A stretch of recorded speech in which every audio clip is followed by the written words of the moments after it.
Hello students, कैसे हैं आप। तो अभी तक हमने बेसिक टर्मिनोलॉजी पढ़ी। अब इस टर्मिनोलॉजी के अंदर हमें कुछ चीज़ें ऐसी हैं जो क्लियर करनी ज़रूरी हैं और पेपर में भी एक नंबर में पूछी जाती है, या तो डेफिनेशन पूछेंगे वरना इन टर्म्स के अंदर, क्योंकि बच्चे बहुत ज़्यादा कंफ्यूज होते हैं। और अगर ये क्लियर नहीं है आपको टर्म्स, तो आप बेसिकली बायोलॉजी में कभी सक्सेसफुल नहीं हो पाते।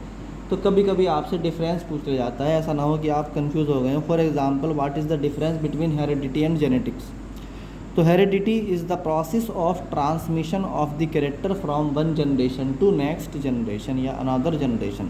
तो हेरिडिटी क्या है? बेसिकली ये एक फिनोमिना है या ट्रांसमिशन है, एक जनरेशन से कुछ कैरेक्टर्स का नेक्स्ट जनरेशन में जाना, इसको हेरिडिटी बोलते हैं। और पहले मैं इसको इनहेरिटेंस के नाम से पढ़ा भी चुका। अब ये पूछ रहा है what is the heredity and genetics. तो हेरिडिटी आपको समझ में आ गई, मगर जेनेटिक्स क्या है? अभी आपने पिछले लेक्चर में ही पढ़ा है, याद करा है कि जीन की स्टडी को जेनेटिक्स इज़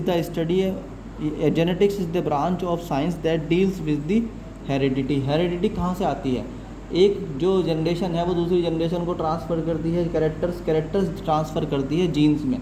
अगर आपकी आंखें लाल, आपकी आंखें जो हैं वो जो है मान लीजिए ब्लैक हैं, तो उसका कारण है कि आपका कोई ना कोई प्रीडिसेसर, आपका कोई एंसेस्टर, आपके पेरेंट या आपके दादा दादी या उनमें से कोई जो है उसकी आंखें भी काली थी। अगर आपकी आंखें जो है कत्थई कलर की हैं या किसी भी, या आपके बालों का कलर क्या है, तो it is derived from your parent और ग्रैंड पेरेंट। सो जो इसकी स्टडी है कि how the character are transferred through genes के अंदर से ट्रांसफ़र होते हैं, उसको बोलते हैं क्या? जेनेटिक्स। तो बच्चों ये समझ में आया आपके? Thank you.